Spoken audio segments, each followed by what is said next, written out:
आराम से क्रियावन कर्म, जो रोज नए नए कर्म हम सुबह नींद से उठने के बाद रात तक जो नए नए कर्म बना रहे हैं वो राम नाम से करते हैं। प्रारब्ध कर्म तो हमारे कट ही रहे हैं, हर एक श्वासोश्वास। हर घंटे में देखो दुनिया में 5000 लोग मरते हैं। अभी सत्संग शुरू हुए 1 घंटा हो गया, तो जब तक हम सत्संग सुन रहे हैं दुनिया भर में 5000 लोगों ने शरीर छोड़ दिया, 5000 लोग मर गए, हम यहीं बैठे हैं। तो ये पूरा प्रारब्ध कर्म से चलता है। ये हो गया दूसरा। प्रारब्ध कर्म हम सबके खत्म ही हो रहे हैं, 100 से खत्म ही हो रही है हम सबकी। और तीसरा संचित कर्म, जब एक एक स्थान होकर जब दशम द्वार खुल जाता है, दशम द्वार पे जब हमारी चेतना यहाँ स्थिर हो जाती है, इसको कहते हैं स्थित प्रज्ञा। जब दशम द्वार खोलने के बाद यहाँ हम स्थित हो जाते हैं, जब अखंड ध्वनि में हम लय हो जाते हैं, वो अखंड ध्वनि इन कानों से नहीं आती, वो आंतरिक एक अलग डायमेंशन की वो ध्वनि है। तो जब वो श्रुति सुनती है, जब वो श्रुति उसमें लय हो जाती है, तब वो यहाँ स्थित हो जाती है, उसको कहते हैं स्थित प्रज्ञा।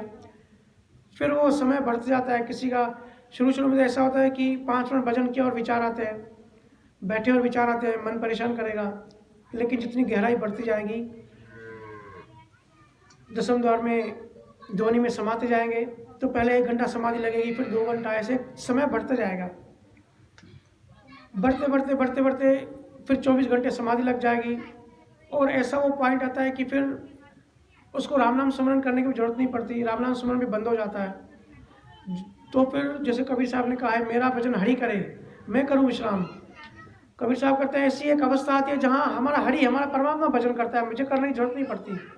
24 घंटे हमारा सहज समाधि लगी हुई होती है। ऐसी जब अवस्था आती है तो उस अवस्था में हमारे नए कर्म नहीं बनते।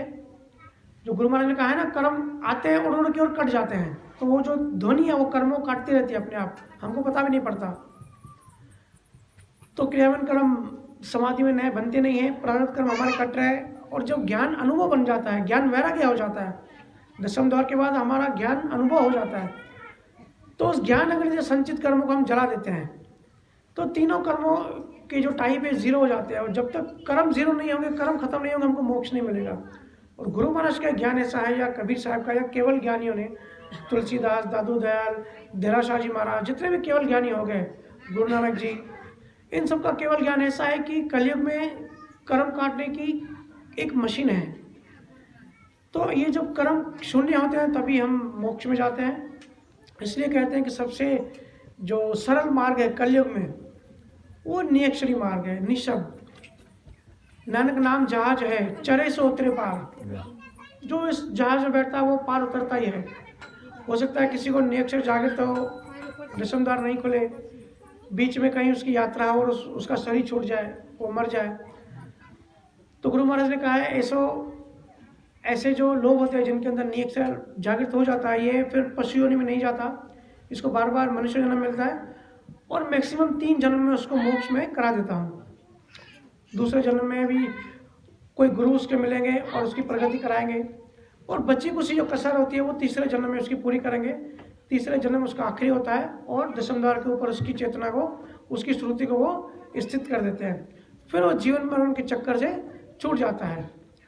हमारा जो 13 लोक है, 3 ब्रह्मांड के अंदर 13 लोक है, आगे शुद्ध शिला है।